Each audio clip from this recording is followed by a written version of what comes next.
Hi, everyone. Welcome back. I'm Gabriel Allen Cummings. And I'm Sonika Garcia, and this is Breaking the Code, a podcast series by the Havas Medical Anthropology team. We're here to take the BS out of behavioral science by illuminating the why behind the what of behaviors, rituals, and symbols that people take for granted. We hope to arm you, our listeners, with the tools you need to make sense of behavioral science and help you apply it to your work as communication extraordinaires. So welcome back, everybody. This is a really special episode. We are either at episode 50 or approaching episode 50, if my math is correct. Another reason why this is extra special is because it actually has to do with a bias of mine that I recently learned about, that, all Gabriels are actually pretty great Gabriels. And if there anybody listening to this and just thinking that, this guy Gabriel, he's just talking about himself. No, it's actually talking about our guest. We are joined by Gabriel Robinson. He's a rising sophomore at George Washington University. He's interested in working at the intersection of finance and marketing, and that's how he finds himself as an intern on our team. Gabe, welcome to the podcast. How are you feeling? Good. Yeah, thank you. I'm excited to speak about a topic I feel I can speak so well about. So yeah, thank you for having me here. Yes, we're very excited. I'm really interested in this topic too. I think it's gonna be a good conversation. I guess I'll give a quick intro and then let's just dig right in. So today's topic we're titling it Social Media Diagnosed Me. And really it's about the fact that TikTok threads, Reddit, forums, social media has really become the new doctor's office in many ways, where people go to seek answers and find communities and sometimes even walk away with the diagnosis, right? So like these algorithms are starting to replace experts and the doctors in that sense. And so today, and I think in this conversation, we really want to explore the cultural rise of, the movement of self-diagnosis on social media, and just kind of get into some, human truths around what it reveals about our need for control, connection probably, and even a little bit of uncertainty, a little bit of certainty in a very uncertain healthcare landscape. Gabe, thanks for bringing this topic up. I think it was a really interesting one. And why did you pick this topic? Yeah, I picked this topic. Well, first, I feel like I can speak on it from personal experience and from people I know, like being kind of the younger end of Gen Z, just like how Gen Z is kind of tackling entry-level healthcare. That's what I like to call it. And I think of like when you first get sick, my parents would usually think, let's go to the Minute Clinic at CVS or even your pediatrician. But people my age, including me, I just think, why not? Let's look online first, specifically social media, where you can directly contact other people, mostly strangers, and if they've had similar symptoms to you and what they've done to help it, and kind of create a community where, we've all been through this kind of like, sometimes like you're so desperate for like just relating to somebody and how to better it. And yeah, I think it's really replacing that, like what I like to call it entry-level healthcare. I love entry-level healthcare. Yeah. I mean, I really love that point just because I think, and we'll get into this in the episode, but I feel like one of the points you're getting at now is like, there are a lot of aspects of the healthcare that aren't just the information, but it's like the care around the information and the delivery of it. And so having that level of camaraderie that can come with social media, it seems like an important piece of this. I think that one thing that's important to talk about as we kick off this conversation is like, why is this happening now? You mentioned that you're younger Gen Z. I am older Gen Z. We've been calling Gabe young Gabe. I've been called OG. That's been original Gabe to my face, but I think it's older Gabe behind my back.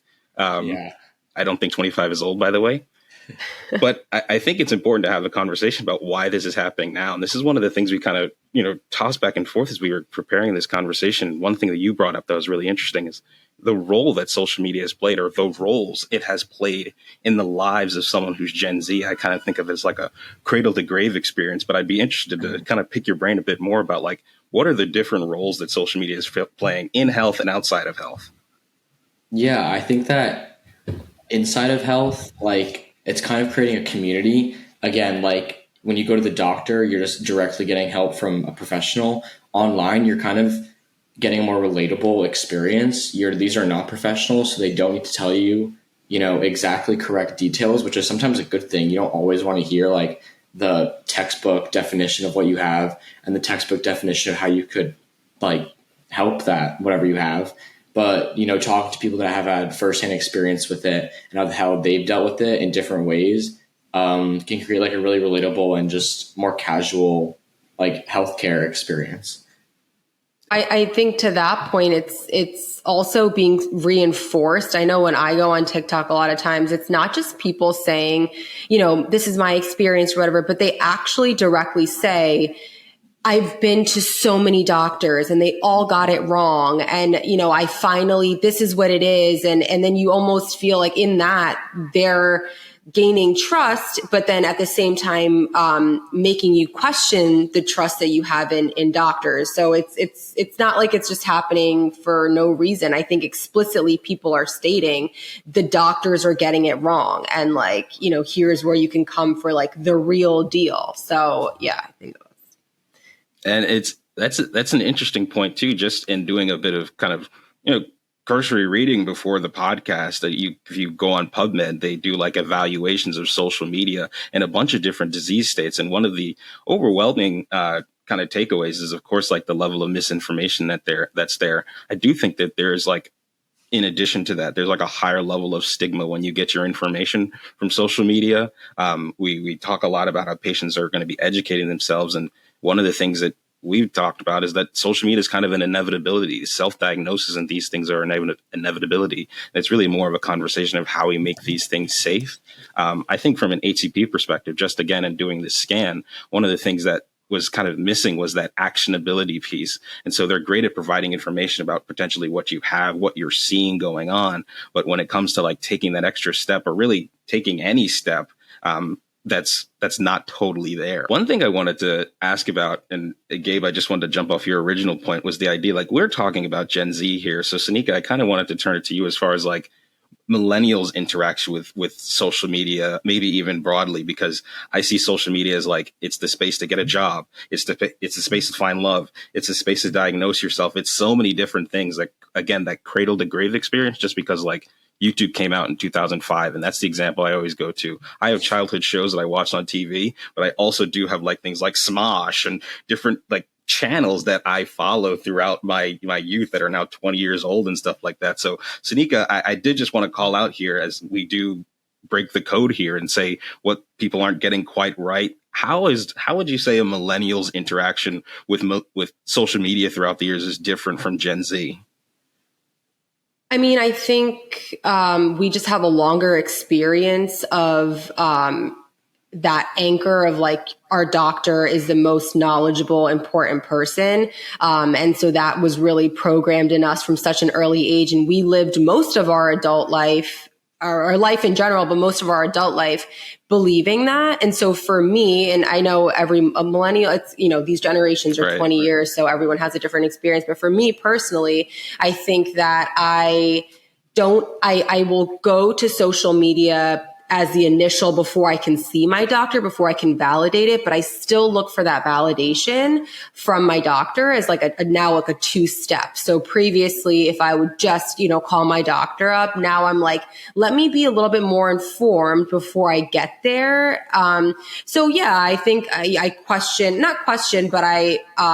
I want to do a bit of my own research, and I turn to social media for that. So I have some things in my back pocket that I bring up, and I'm very candid with my doctor, like I saw this and they're like, oh, like, on social media. I'm like, yeah, like this is what people are saying. And I think doctors even these days are, yes, you'll have some that are just like blow that off, but others that kind of lean in and acknowledge that is a place that people are getting information, and it's better if they just address it and kind of, accepted and own, they're just not like, so I don't want to hear it, because then you're just going to turn people away. My doctor specifically is very open to that. And so, yeah, I think it's just, for me, it's just a two-step process. I think it's interesting that you said that, because I think being Gen Z and growing up just after kind of the rise of social media, like Gabe said, YouTube was created in like 2005. I was born in 2006. And I think being born into that, growing up, parents are kind of teaching us like, oh, this is an amazing tool like YouTube. You can look up any video and make any video and kind of search anything you want. So growing up, like we kind of immediately had that trust with social media. And I think that's kind of forming into like, now that Gen Z is getting older, like how we're using it. Like we're not using it to just like look up, fun like Smosh videos, but now using it like I have a stuffy nose, like what can I do to help it? Or I have these symptoms, what do you think I may have? And yeah, like how trust in doctors and social media has changed with generations. Is yeah.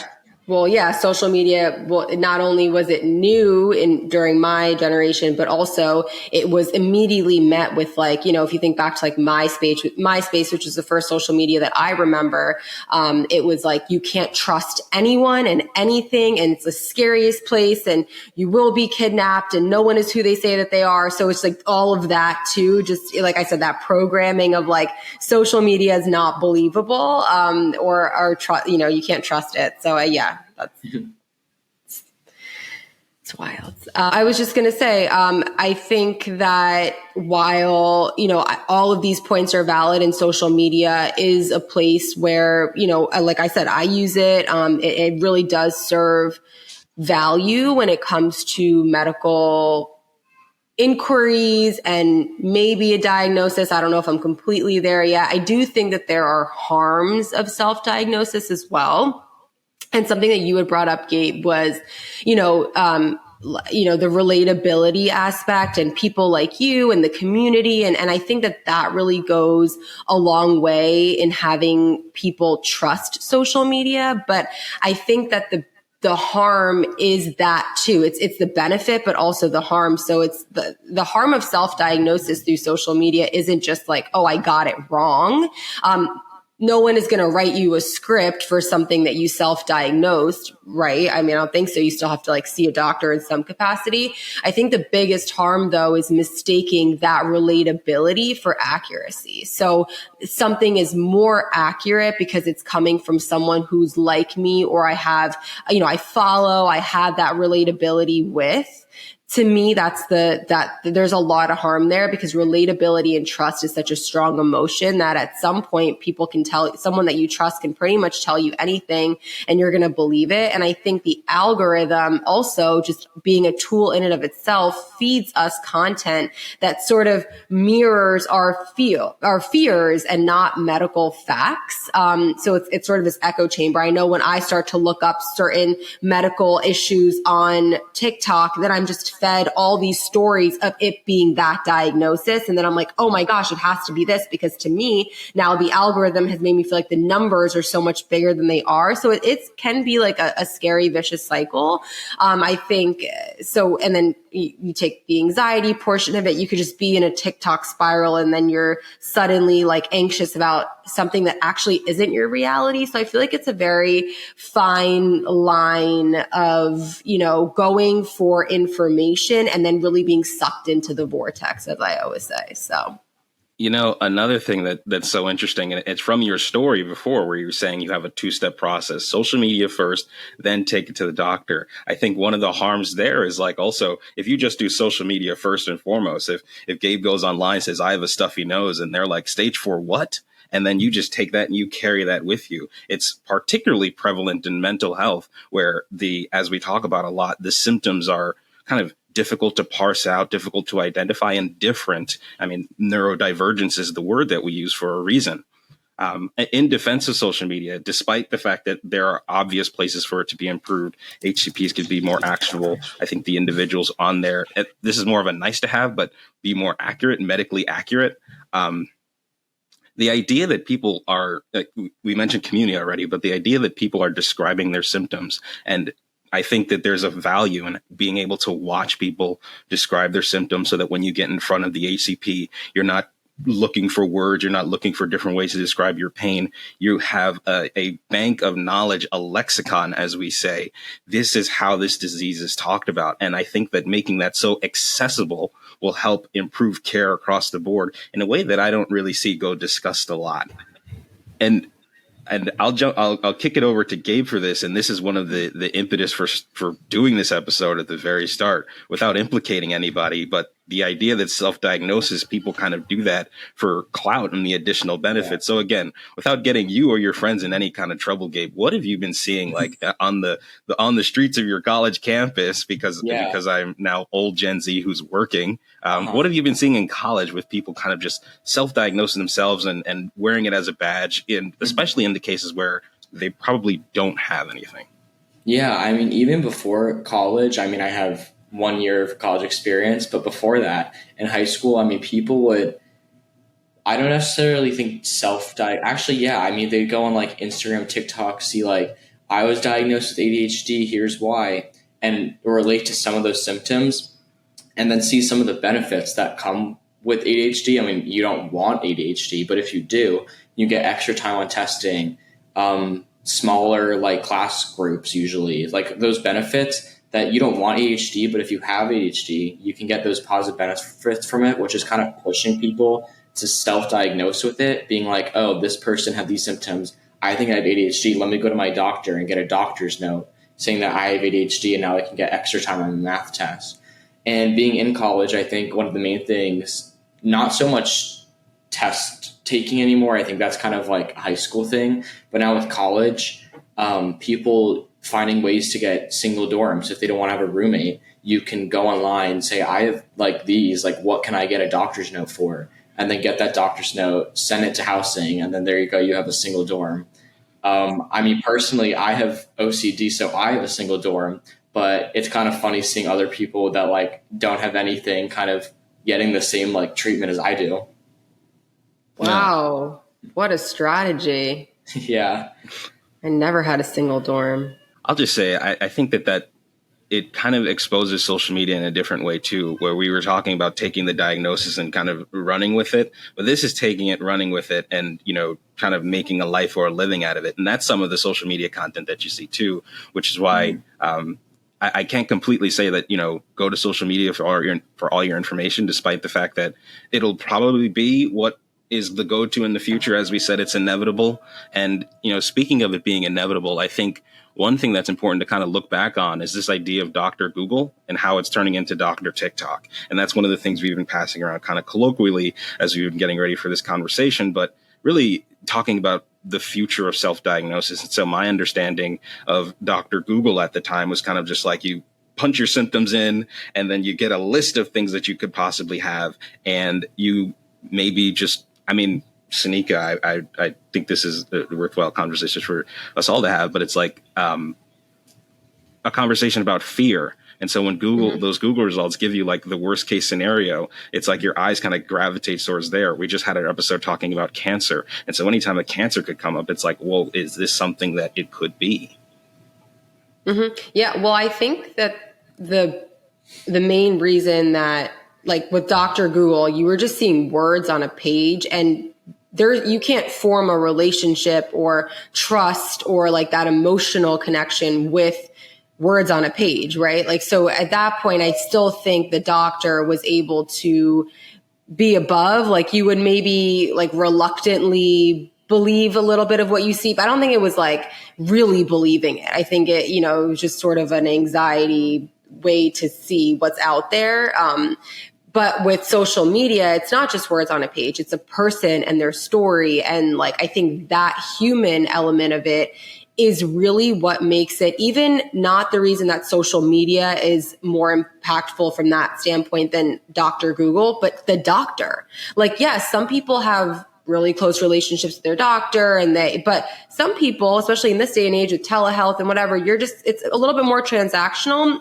If you've moved, you're not with the doctor that you've had all these years. If you don't have that relationship, your doctor might be of a completely different generation, completely different experience. You're not seeing that relatability with your doctor. And I think that's really what is the glue of why social media diagnosis is sticking and why people turn to it. It's like to the, relatability is such a blessing and can also be a curse in this sense. And so, I don't even think people can relate to their doctor. So, I think so. We're also like definitely almost phasing out of Dr. TikTok and moving on to like Dr. ChatGPT. Yeah. Like social media, like, it is less transactional. It's more like these are people that have had the same thing. It's a community. But AI it almost creates like a caretaker for you. Like it's really empathetic towards you. If you tell it your symptoms, it'll be like, I'm so sorry you're going through this. Like, here's how we can help.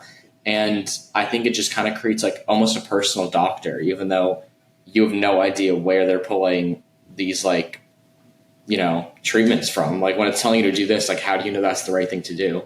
But we trust it anyways. Are you doing what ChatGPT doctor tells you to do?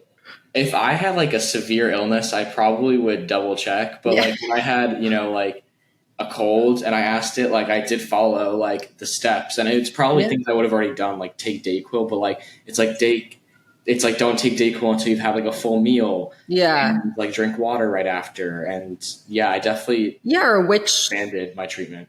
Yeah, which treatment to choose? Like, do I take Dayquil? Do I take Mucinex? Do I take, Tylenol? Like, what do I take? And so I'm sure it gives you a breakdown of like even that. So and it also definitely helped. I mean, this doesn't really have to do with it too much, but when I had a bad cold, it told me to take like Mucinex nasal spray. Mm-hmm. And normally I would do that for like a week, but it was like constantly telling me, do not take it for more than 3 days. Like do not. And I looked it up and it was Mucinex, like nasal spray people can get really addicted to. And after 3 days, like your nose kind of relies on it. And unless AI told me that, I probably wouldn't have known that at all. And maybe still be taking Mucinex now. But I'm definitely grateful that AI told me that. Yeah. One thing I'm taking away from what you two are saying is this idea of trust. And it's like, there's like logical trust and credibility that's built through a presentation of information. But then there's also this like warmth and empathy piece, that relatability that can kind of mask as trust. I feel like in my mind, I'm beginning to build an idea that there's a difference there between like the emotional trust that we feel, that we want to trust this person, a desire to trust this thing, this AI. I don't want to personify AI too much, and then there's like the trust that we get from doctors because they are giving us credible information that turns out to be true. Or in this case, Dr. ChatGPT, who says don't take nasal spray for 3 days in a row because you might get addicted. I think that there's something really interesting there as far as like the emotional piece of it, and then the logical information credibility piece of it too. Yep. Yeah. Okay. Gabe, I have to say that this is a really interesting topic as far as like social media diagnosing. And I don't know if it's something just for Gen Z. Honestly, I'm interested to see what other generations like older than all of us are doing, because I have a feeling like, parents use social media too. Our parents are on there, our grandparents are on there, and they may be the ones who are even more susceptible to, stage 4, what you have this, and really just taking for granted everything that appears on the internet. That's, typically the target audience for scams and things of that nature. Yeah. That's why my mind tends to go there. But just to kind of put a bow on this conversation, really put a bow on your time here, Gabe. And I have to reiterate on camera, just I've done multiple times in person. You've been incredibly helpful to us this summer, incredibly valuable. Your opinions and information, you putting together this episode. It's been great and a lot of fun to have you. And we're going to miss when you go away. It'll be one less Gabriel on the team, which is I'm already beginning to feel the hole in my heart. But you'll go back to being the young one. Yeah, I'll go back to being young Gabe, but that's I would be old Gabe any day if we could have young Gabe forever. Gabe, do you have any takeaways from your internship experience? Is there anything that comes to mind that you'll take with you as you go off to school and your excellent career and everything like that? Yeah, well, first, thank you. I've really enjoyed this internship, and it's not over yet, but one more week of being older Gabe. I think like the main takeaway I've had is kind of just like how much goes behind just like an ad or like marketing brand strategy in general. Like I feel like getting to work on real client products, projects, not products.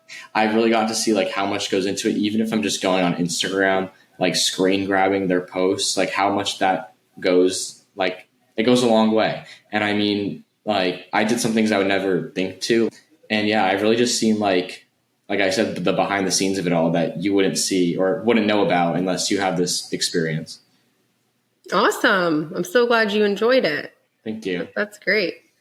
Yeah, I second everything Gabe said. It was a pleasure to have you, and it's actually, I think, a learning for us too. And this is like the last thing, but I think when you have someone on your team that's, when an intern, someone that you have to, we're so in the weeds of our process, and sometimes when we have to explain it and speak out loud, it reminds us, yes, of the cool, important work that we're doing, especially in medical anthropology with behavior and culture and the importance of all that in behavior. But it also gives us a chance to take a step back and reevaluate the things that we do. And, is this the best way to approach something? And I know with a lot of projects that we worked on with you, really did give us that opportunity. And so I think even for our team, it's been, it's not that you've just been learning from us. I think having you on the team, we've learned about our offering and our process and things like that. So it's been great. Thank you. Totally. The summer flew by. It definitely flew by. It's already the middle of August.